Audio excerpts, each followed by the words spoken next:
कराची की गलियों में पलने वाला एक नौजवान जिसने अपनी मेहनत और लगन से सैकड़ों माजूर बच्चों की जिंदगी में आसानियां पैदा की। ये कहानी है शहरोज समीजा की, जिसे दुनिया आज इक्विपमेंट वाला के नाम से जानती है। शहरोज का ताल्लुक कराची के इलाके लियारी से है, जहाँ वसाइल कम और ख्वाब बड़े होते हैं। छोटी उम्र में ही उन्होंने मेहनत मजदूरी शुरू की ताकि अपनी तालीम मुकम्मल कर सकें। ईदी फाउंडेशन जैसी तंजीमों के साथ काम करके उन्होंने खिदमत खल्क का जज्बा पैदा किया। 2016 में शहरोज ने खुसूसी बच्चों के साथ काम करने का आगाज किया। उन्होंने देखा कि पाकिस्तान में ऐसे बच्चों के लिए मखसूस थेरेपी की आलात नापैद हैं। 2018 में उन्होंने solution.com.pk की बुनियाद रखी, जो खुसूसी बच्चों के लिए मयारी और कम कीमत थेरेपी का सामान फराहम करती है। हाल ही में शहरोज ने शार्क टैंक पाकिस्तान में शिरकत की और अपनी लगन और विजन की बदौलत 8 मिलियन रुपए की सरमायाकारी हासिल की। उनकी जद्दोजहद सिर्फ कारोबार नहीं, बल्कि इंसानियत की खिदमत का मिशन है।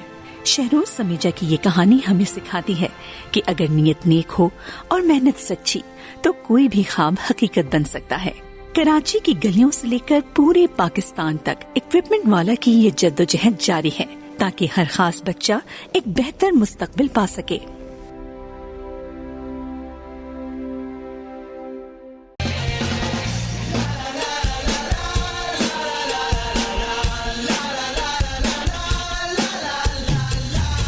Welcome back. आ गए वापस आपसे हॉर FM 105। मेरा नाम हुमायूं है और मैंने आपको प्रोग्राम के आगाज़ में ही बताया था कि आज का प्रोग्राम कोई नॉर्मल शो नहीं है, थोड़ा सा हट के शो है, थोड़ा सा डिफरेंट है, उन तमाम शोज से थोड़ा डिफरेंट है, क्योंकि आज हम बात करेंगे एक ऐसे इंसान की स्ट्रगल की और एक ऐसे इंसान की कामयाबी को आज हम अपने शो पर डिस्कस करने जा रहे हैं, जिसको ना सिर्फ मैं जानता हूँ, ना सिर्फ चंद लोग जानते हैं, बल्कि करोड़ों लोग जो पाकिस्तान के हैं और दुनिया भर के हैं वो जानते हैं, क्योंकि इनके बारे में मशहूर बहुत सारी बातें भी हैं, बहुत सारे लोग चर्चा भी करते हैं इनके बारे में, न सिर्फ देश में बल्कि विदेश में भी, और बराबर वाले देश में तो बहुत चर्चा है इनकी। ऐसी हमने वीडियो से देखा, हमने बोला यार हमारा दोस्त अच्छे काम कर रहा है तो हम दुनिया को ये भी तो बताएं कि ये हमारा दोस्त है।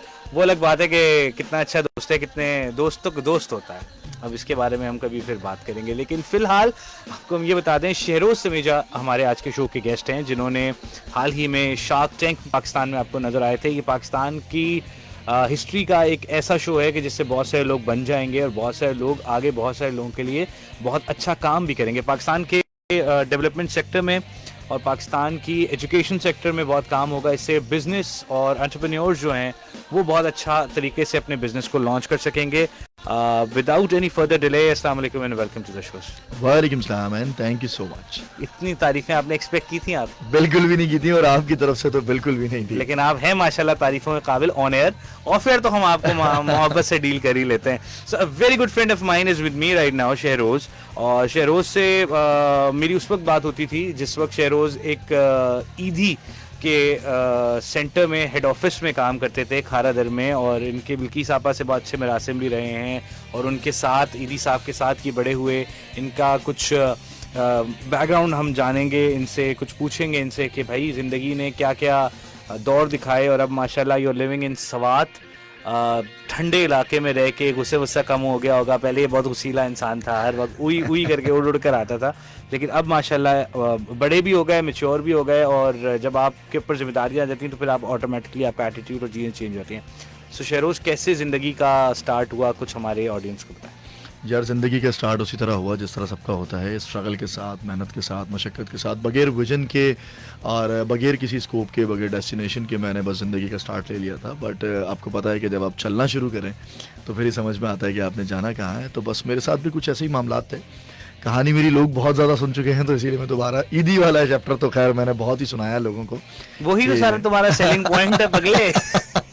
मैंने लोगों को बहुत सुनाया, और खास जब जिन दोस्तों को पता था कि यार मैं अब FM पे जा रहा हूँ तो उन्होंने बोला यार प्लीज ईदी वाली कहानी हम और नहीं सुनेंगे यार। खैर हो गई, लेकिन मैं उसका फ्लैशबैक दो लोगों। मैं क्रक्स ऑफ द स्टोरी ये बताऊं, जरूरी है ईदी वाला क्रक्स के। बेसिकली ईदी was a nurturing point, right. अगर मेरी जिंदगी में ईदी नहीं होता, मेरी जिंदगी में वो स्ट्रगल नहीं होती, तो शायद आज मैं यहाँ नहीं होता। तो वहाँ जो मैंने देखा कराची का वो सिलसिला, कराची में जीते कैसे हैं, कराची में रहते कैसे हैं, कराची में कौन सी चीज़ कहाँ है, चप्पा चप्पा गली गली की जो वाकफियत हुई बेसिकली वो उस इदारे से हुई। अगर वो नहीं होती तो शायद मैं मीडिया को नहीं समझता, अगर वो नहीं होती तो शायद मैं ज़िंदगी को इतना आसानी से नहीं समझ सकता। कि और सबसे जो मुश्किल कॉन्सेप्ट होता है जिसे हम कहते हैं मौत का कॉन्सेप्ट, वो मेरा बहुत क्लियर है क्योंकि मैंने अपनी ज़िंदगी में लाशें बहुत देखी हैं। सो वो मौत का कॉन्सेप्ट मेरा बहुत अच्छा हुआ, वहाँ से हुआ। इदी के साथ बहुत सारे डिज़ास्टर मैनेजमेंट में काम किया। डिज़ास्टर मैनेजमेंट के लोग कोर्स करने जाते हैं अब्रोड टू अंडरस्टैंड कि टाइम मैनेजमेंट क्या होती है, डिज़ास्टर मैनेजमेंट्स क्या होती हैं, आपने कैसे सर्वाइव करना होता है। हमारी वो नेचुरल ट्रेनिंग्स हुई हैं। जब जोड़िया बाजार में बिल्डिंग गिरती थी तो हम खड़े होते थे, जब डेंसवाल में आग लगती थी तो हम खड़े होते थे, जब आशूर में बम ब्लास्ट होता था तो हमारी ड्यूटी होती थी, जब कोई फैक्ट्री जलती थी, किसी झुग्गी में आग लगी, कोई प्लान क्रैश हुआ तो सबसे पहले हम लोग वहाँ खड़े होते थे। तो इससे बड़ी कोई लाइफ ट्रेनिंग हो नहीं सकती।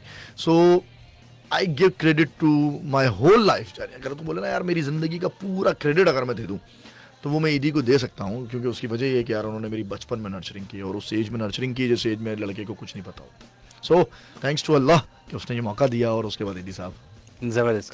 तो इन सारे मराहिल से गुजरने के बाद आज ज़्यादा सेंसिटिव हो गए हो या अब ज़िंदगी पे फ़र्क ही नहीं पड़ता, चाहे जितने भी कड़े हालात हों मैं निपट लूँगा, वो वाला एटीट्यूड है? यार मेरी ज़िंदगी में कोई भी हालात आ जाए मुझे अब फ़र्क नहीं पड़ता, चाहे वो वर्ष से वर्ष तरीन हालात हों, एक्सीडेंट हो, गाड़ी पलट जाए, रोड पे कोई मर जाए, तो खैर उससे मुझे अब नहीं फ़र्क पड़ता। फ़र्क सिर्फ अब एक चीज़ से पड़ता है कि अगर मेरी औलाद को खांसी भी हो जाए ना तो रूह कांप जाती है। ज़बरदस्त। अच्छा, तो शहरोज़ अभी हमें ऑल ऑफ अ सडन एक प्रोग्राम में, एक शो में नज़र आए और जब मुझे लगा कि यार ये तो इस तरफ का लड़का था ही नहीं, कैसे शार्क टैंक जाना हुआ, कैसे वहाँ तक पहुँचे और उसके बाद का कैसा रिएक्शन है लोगों का? यार शार्क टैंक एक यूँ समझें कि अचानक फ्रॉम द डार्क एक अचानक से रोशनी आ गई और वो रोशनी मुझ पर पड़ गई, वैसा ही वाला मामला है। कोई प्लानिंग नहीं थी, कोई स्क्रिप्ट नहीं थी, कुछ नहीं था। मैं बैठा हुआ सवाबी में काम कर रहा था, मेरे एक दोस्त का फ़ोन आया और वो क्योंकि कैंडिडेट सेलेक्ट कर रहे थे तो वो मैनेजमेंट टीम के अंदर था। लकीली दोस्त ही बहुत ज़्यादा काम आ रहे हैं माशाल्लाह से। तो उसने मेरा स्टार्टअप शार्क टैंक से डिस्कस किया कि यार ऐसे करके एक बंदा है, हमें उसको थोड़ा सा पुश करना पड़ेगा क्योंकि वो इन चीज़ों से बहुत दूर है, वो बस काम ही कर रहा होता है। सो दे पुश्ड मी अलॉट, मेरे दोस्तों ने मुझे बहुत पुश किया, मैं आज भी उसका थैंक यू करता हूँ। और उसने मुझे कहा यार अप्लाई कर दे, ये तरीक़ेकार है, ऐसे फॉर्म भर दे। और मैंने फॉर्म भर दिया और मैं उस गांव में बैठा हुआ टी-शर्ट में अपनी एक वीडियो डाली। और क्योंकि यार कॉन्सेप्ट मेरा जिस पे मैं काम कर रहा हूँ वो बहुत यूनिक है और अब तक पाकिस्तान में लोग उसको समझ रहे हैं और ऑलरेडी मैं उसके अंदर एक लेवल अचीव कर चुका हूँ। सही। तो दे सेड कि यार स्टार्टअप तो यूनिक है, स्टोरी भी लौंडे की अच्छी है, सो अप्लाई करवा दो। अप्लाई किया, अप्लाई करने के बाद एक ऑडिशन हुआ फॉर्मल और अल्हम्दुलिल्लाह वो ऑडिशन मैंने सेलेक्ट हुआ। जब सेलेक्ट हुआ तो फिर फाइनल पिच की बारी आई। Final pitch was so exhausted यार, उफ, मतलब हुमायूं इमेजिन नहीं करोगे सुबह 11 बजे कॉल टाइम हो और रात को 10:30 बजे आपका नंबर आए और आपने ये भी ख्याल करना है कि यार आपकी शर्ट की इस्त्री ना खराब हो जाए। तो भाई बहुत मुश्किल मरला होता है। आप पानी भी ध्यान से पी रहे होते हो, आप खाना भी ध्यान से खा रहे होते हो कि यार एक्स्ट्रा कपड़े भी नहीं लाए, क्या करेगा, कैसे करेगा। तो वो एक एंजाइटी थी उस वक्त, लेकिन क्रू बहुत अच्छा था वहाँ का, लोग बहुत अच्छे थे, बहुत सपोर्टिव थे। बार बार थोड़ी थोड़ी देर में कोई ना कोई आ रहा था आइस ब्रेक करने के लिए, तो वो एक मिंगल इन्वायरमेंट था। और लास्ट मोमेंट पे ना जो नरेटर था उसने मुझे कहा कि अंदर जाने से पहले, मतलब the way moment before I am entering the shark tank pitch वाला वो दरवाज़ा जो खुलता है, सो वहाँ मुझे कहता है यार शार्क्स बहुत एग्जॉस्टेड है, बड़ी लंबी नहीं करना। मैंने कहा देख भाई 12 घंटे से इंतजार कर रहा हूँ, टाइम तो पूरा लूंगा।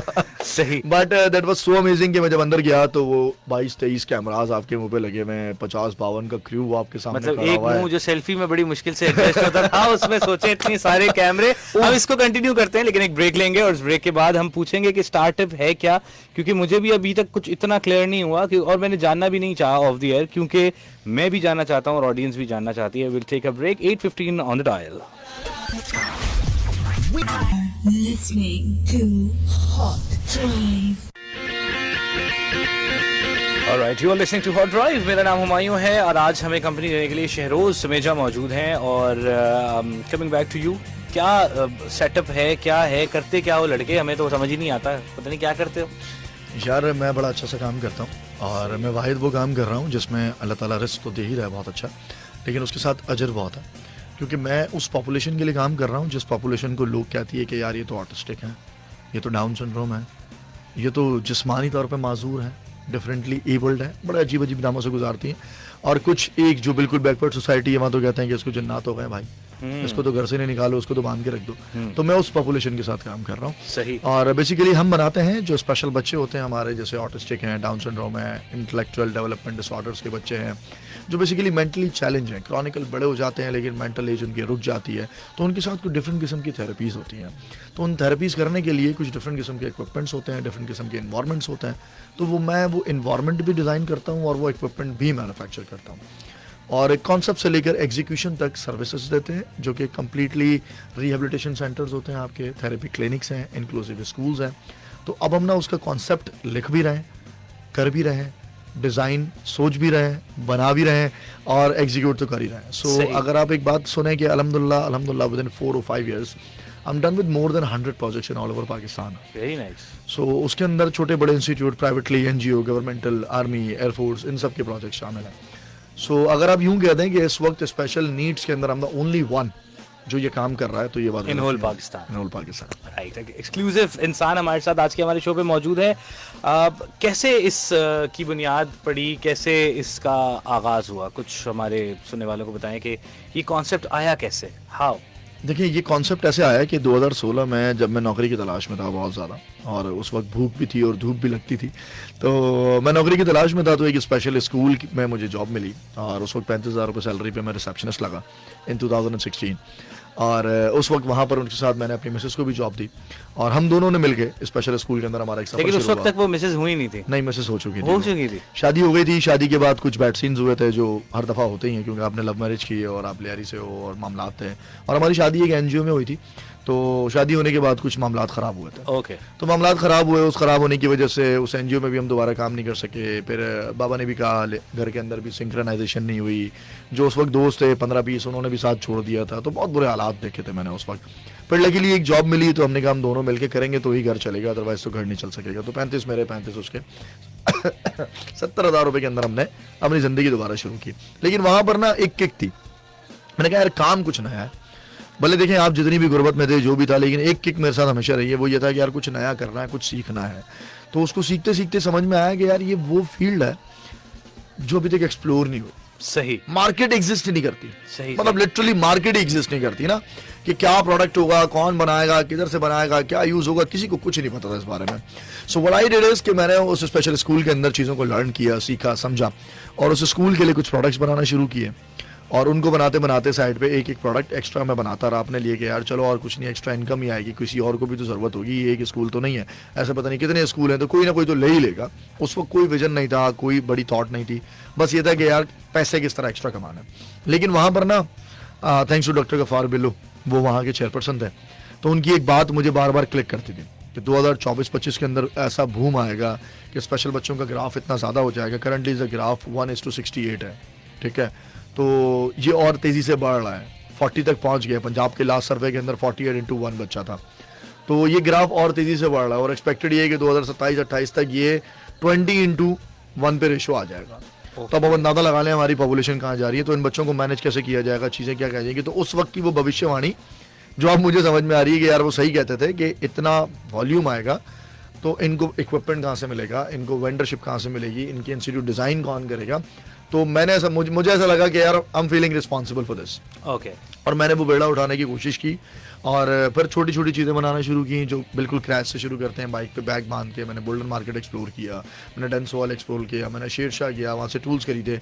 इनिशियली काम कुछ अपने ही किया, लेकिन करते करते 2017 के एंड में मैंने कुछ शायरी शुरू की इन बच्चों के साथ, तो मेरा दिल लगना शुरू हुआ इनके साथ। सही। तो जब दिल लगना शुरू हुआ, फिर जब रोज़गार भी इसी से दिख रहा था, दिल भी लग गया था, काम इसके अलावा कोई और था नहीं, तो फिर मैं लग के जब इसके पीछे लगा, तो यूँ समझें 2019 में आई क्विट माई जॉब, और 100% मैंने ये काम करने का फैसला किया। और उसके बाद खैर 2 साल कोविड के थे, बड़े मुश्किल थे, लेकिन कोविड के अंदर बहुत सारी चीज़ें सीखी, बहुत अवेयरनेस आई स्पेशल के ऊपर, मेंटल हेल्थ पे बहुत काम हुआ, ठीक है, जो उससे पहले नहीं होता था।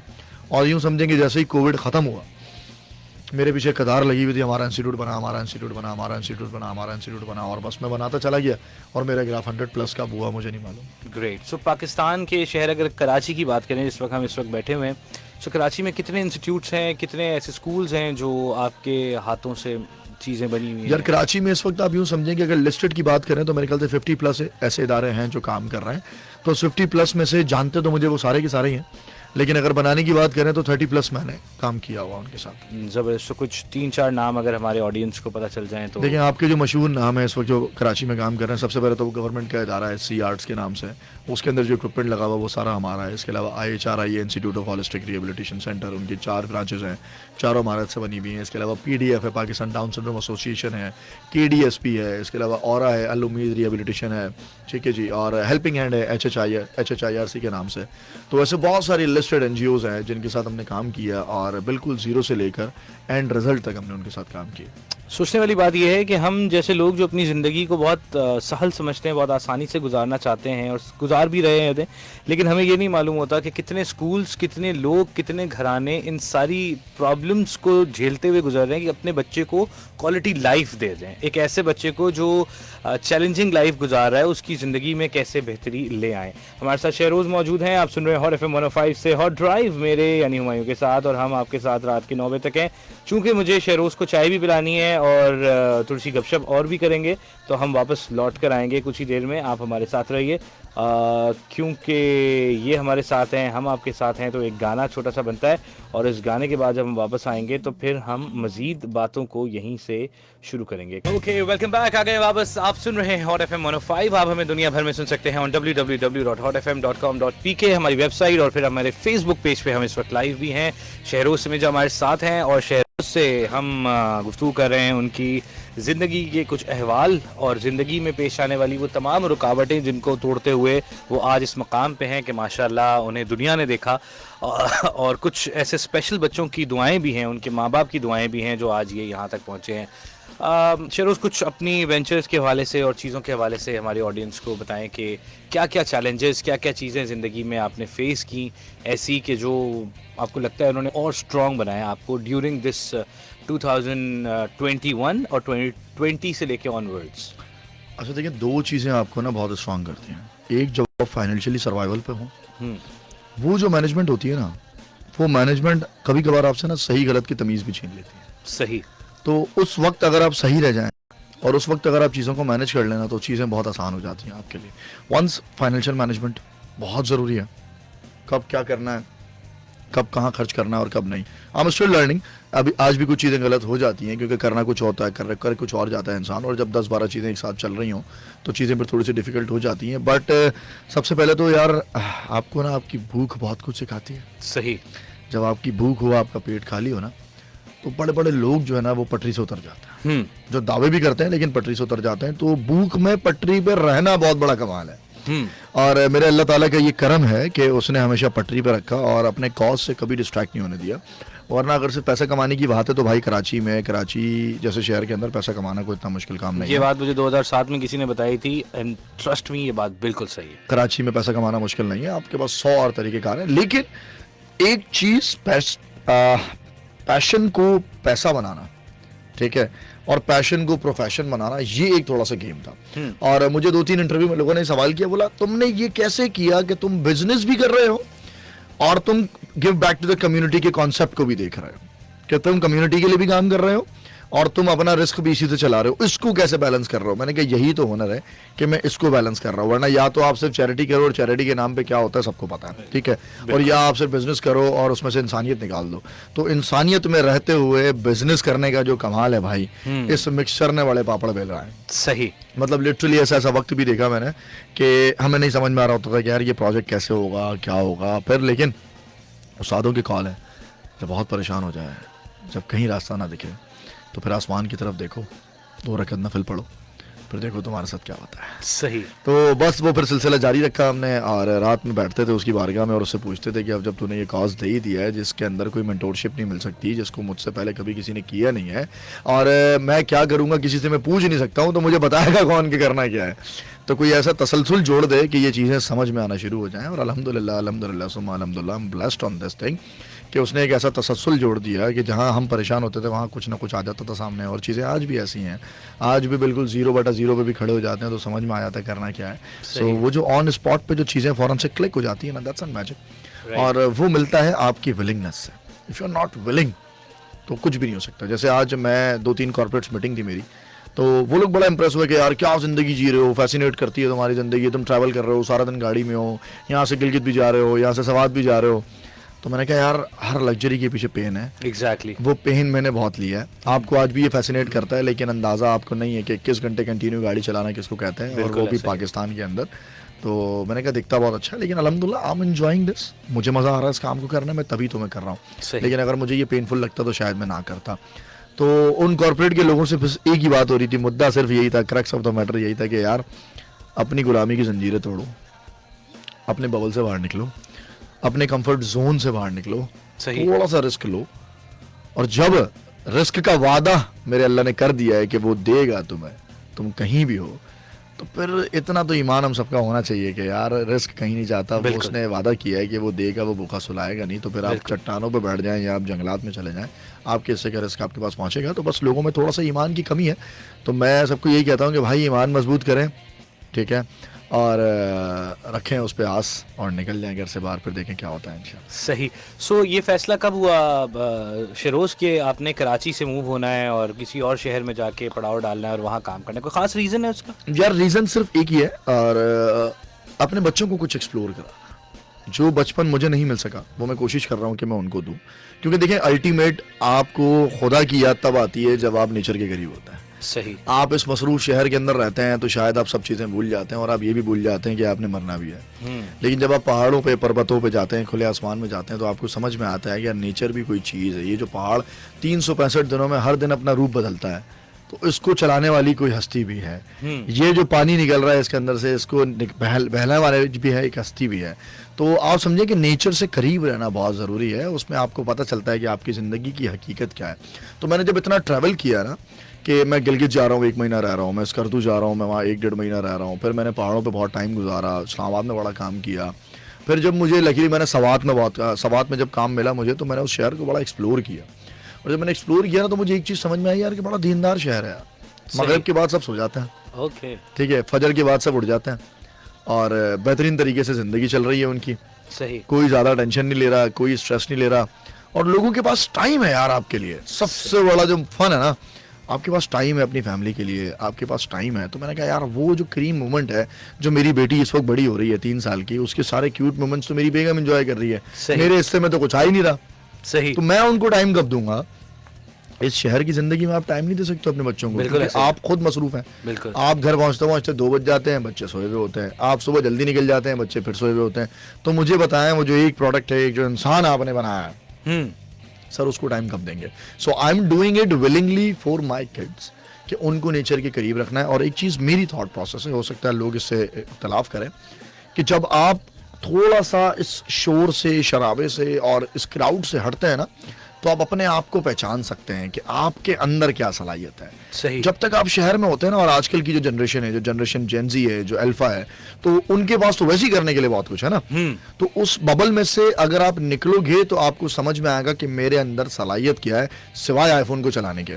तो उस सलाहियत को अगर आपने एक्सप्लोर करना है, तो थोड़ा सा आपने नेचर के करीब जाना पड़ेगा, to understand what is the music, to understand what is the calmness.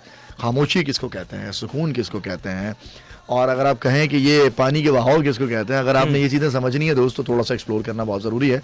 वरना इस कराची जैसे शहर में आप 40-45 में सीधा अल्लाह को प्यारे हो जाने और आखिरत की तैयारी भी नहीं करना। बिल्कुल ऐसा ही है, बिल्कुल ऐसा ही है। ये बंदा थोड़ा सा डरा भी रहा है, लेकिन will take a break here, I will catch you guys the flip side. आप सुन रहे हैं हॉट ड्राइव, मेरे यानी हुमायूं के साथ शेरोज समेजा हमारे साथ हमारे शो पे गेस्ट मौजूद हैं।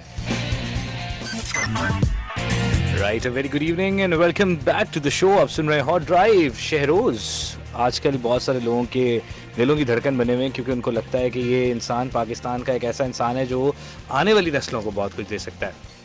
सो Sheroz, what's your future plans? क्या है, क्या सोचा हुआ है ज़िंदगी में? जब ये तादाद बढ़ रही है, प्रेडिक्शन यही है कि ये जो डाउन सिंड्रोम बच्चे हैं, जो स्पेशल चाइल्ड हैं, वो बढ़ रहे हैं और उनकी तादाद बढ़ रही है बाय 2027 तक, आपने बताया है, तखमीना लगाया। So what's your future plans? अच्छा, मेरे फ्यूचर प्लान्स बड़े सादा से हैं। सबसे पहले तो मैंने कुछ यूनिवर्सिटीज़ के साथ कोलैबोरेट कर रहा हूँ अभी, और हम कुछ रिसर्च पे काम कर रहे हैं। सो बेसिकली उस रिसर्च से हमें ये पता चल जाए कि यार टोटली हमने ये सेंसस करना है कैसे, कि हमारे पास, देखिए, जब तक आपके पास क्वांटिटी का अंदाज़ा ना हो तो आप कोई सोल्यूशन निकाल नहीं सकते। सही। सो टू गेट द क्वांटिटी, हम उसके लिए 2 प्रिवेंशन कर रहे हैं, जिसमें एक हम यूनिवर्सिटीज़ के साथ कोलैबोरेशन करके एक रिसर्च बेस्ड मॉडल पे काम करना चाह रहे हैं कि हम उस पर रिसर्च करें और अपने प्रोडक्ट्स को भी हम पैटर्न की तरफ लेके जाएं। क्योंकि जब चीज़ बहुत ज़्यादा चल जाती है तो उसकी कॉपीज़ होना शुरू होती हैं, और जो कॉपी करेगा वो तरखान होगा, जो कॉपी करेगा वो लोहार होगा, ठीक है, वो पढ़ के कॉपी नहीं करेगा। तो इन बच्चों में ऑलरेडी जहाँ इतने मसले मसाइल हैं तो हम उनके हाथ में गलत प्रोडक्ट जाने नहीं दे सकते। तो एक तो हम ये कर रहे हैं। दूसरा, हम एक सॉफ्टवेयर की तरफ जाना चाह रहे हैं जिसमें हम कोशिश कर रहे हैं कि हम जितने रिहेबिलिटेशन सेंटर्स हैं इनको हम एक ऐसा RMS के नाम से एक सॉफ्टवेयर दें जो इनकी मैनेजमेंट को करे आसान। क्योंकि इस वक्त हमारे पास जो असेसमेंट्स हो रहे हैं, जिनके टूल्स हैं, वो टूल्स बहुत सारे इदारों के पास नहीं है। प्रोग्रेस रिपोर्ट्स बनाने का कॉन्सेप्ट नहीं है, पेरेंट्स को पता ही नहीं है हमारे बच्चे के साथ क्या हो रहा है। So why not create a portal और अ मैनेजमेंट सिस्टम जो इन रिहैब्स को दिया जाए और पेरेंट्स को उनका एक्सेस हो और पेरेंट्स जाके अपने बच्चे की प्रोग्रेस रिपोर्ट देख सकें और उसके लिए उनको टाइम लेने की ज़रूरत ना पड़े, उसके लिए उनको अलग से कंसल्टेशन देने की ज़रूरत ना पड़े। They have access of a portal. तो we are working on this कि एक सॉफ्टवेयर बन जाए और उस सॉफ्टवेयर के साथ एक कनेक्टिंग एप्लीकेशन बन जाए जिसके अंदर वो application basically one window application हो जिसमें आपको थेरेपीज मिले हैं, जिसको आपको कंसल्टेशन मिले, जिसपे आपको ऑनलाइन कंसल्टेशन मिले और जिसपे आपको इक्विपमेंट भी मिले और जिसपे आपको डायरेक्ट शहरों समेजा भी मिले कि अगर आपने कोई बात करनी है तो आप उससे बात भी कर सकते हैं। डायरेक्ट बंदा आपको मिले और वो बैठा हो स्क्रीन के सामने कि बताएं हम आपके लिए क्या कर सकते हैं। और with this I am also working on a CSR जिसपे मैं कुछ पेरेंट्स से रिक्वेस्ट की है मैंने कि वो एक पूल बनाए कि लाजमी नहीं है कि अमीर के बच्चे के साथ मसला हो, गरीब के बच्चे के साथ भी मसला है तो वो इस मसले को कैसे कैटर करेगा।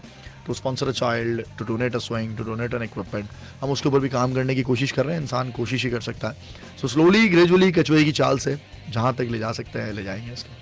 राइट। सो इन फ्यूचर जो भी ग्रांट आपको मिलेगी उससे आपने क्या चीज़ें कुछ अगर आप रिवील करना चाहें तो? यार हम उस पर सबसे पहले तो एप्लीकेशन और सॉफ्टवेयर की तरफ ही जाएंगे ताकि एक सस्टेनेबल मॉडल बने हमारा। जो हमें भी हर महीने इतने इतने प्रोजेक्ट्स करने पड़ते हैं तो वो एक हमारे लिए भी एक हैसल ही होता है कि हर महीने हमें नए प्रोजेक्ट्स उठाने पड़ते हैं और नए नए रिहैब्स बनाने पड़ते हैं। जिस पे लोगों ने मुझे कहा था कि यार तुम तो स्पेशल बच्चों पे बिजनेस करते हो, तो मैंने उनसे कहा था यार मुझे वो तरीका बता दो कि मैं फ्री कर दूँ, तो मैं फ्री कर देता हूँ, कोई मसला नहीं है। सो हम सस्टेनेबल प्रोडक्ट्स की तरफ जा रहे हैं ताकि सब्सक्रिप्शन मॉडल हो और एक बॉडी बन के हम काम कर सकें। सो लगेंगे 2-4 साल इसके अंदर और, लेकिन इंशाल्लाह उम्मीद है रूट क्लियर है, कोई ट्रैफिक नहीं है उसके ऊपर, विजन क्लियर है, कॉम्पिटिटर नहीं है on top of it, competitor नहीं है, सलाहियत अल्लाह ने दे दी है, रूट साफ है, मंजिल दिख रही है। चलने के बीच में तो यार रुकावटें तो आती हैं, वो तो एक निज़ाम है ज़िंदगी का, तो वो आती रहेंगी, जंप करते रहेंगे और इंशाल्लाह उम्मीद अल्लाह ताला की ज़ात से है कि सब दुआ करेंगे और हम पहुंच जाएंगे वहाँ तक। और एक आखिरी question, you need to give some amount back to the sharks और ये सब कुछ आपका ही है? नहीं, 20% स्टेक है उनका ना। सो जो भी हमारा एनुअल प्रॉफिट होगा उसमें 20% स्टेक होगा उनका, 20% कंपनी उनकी है। ओके। सो अब वो नुकसान होता है, फायदा होता है, they are in it. Okay, and all 3 sharks are in or 2 sharks, Usman Bashir and Junaid Iqbal. Okay, great. 2 sharks and the very potential sharks. Exactly. Very potential Junaid sharks. Iqbal मतलब और मैं shark tank का वो luckiest आप बोल दें कि मैं स्टार्टअप हूँ जिसके साथ कोई रॉयल्टी डील नहीं है। वरना बहुत सारे स्टार्टअप्स आपने देखे होंगे उनके साथ रॉयल्टी डील होती है और इन्वेस्टर रॉयल्टी डील इसलिए करता है टू सेव द इन्वेस्टमेंट, लेकिन मेरे साथ उन्होंने बिल्कुल भी रॉयल्टी डील नहीं की और they put a simple equity deal कि भाई जो भी होगा, नफा होगा, नुकसान होगा, साथ होगा, देख लेंगे, कोई मसला नहीं। Right. So wish you best of luck for your future plans. चीज़ें हमारे बच्चों के आने वाली नस्लों की ज़िंदगियां बेहतर करने में शहरोज़ का एक बहुत अहम किरदार है और जो कुछ उन्होंने अपनी ज़िंदगी में सीखा, आई एम श्योर कि वो उसको अपने बच्चों को भी सिखाएंगे कि किस तरह मजबूत रहना है और बचपन से ही उनकी तरबियत मुझे लगता है बड़ी टाइट होने वाली है। हाँ, इंशाल्लाह कोशिश पूरी है। इंशाल्लाह आपसे जल्द फिर मुलाकात होगी। आप अपने आप हर साल मुझे बताया करें कि आपने क्या किया है। ये जो आप 700 साल के बाद आए ना मेरे शो पे, सो आपने हर दफ़ा बताना है कि आपने क्या किया है। थैंक यू वेरी मच, आप हमारे शो पे आए। Thank you so much. हमारे साथ शहरोज समेजा मौजूद रहे। लिसनर्स बहुत शुक्रिया आपका, आप हमारे साथ हैं। प्रोग्राम आप सुन रहे हैं हॉट FM 105 से हॉट ड्राइव और stay put, I will be back in a while.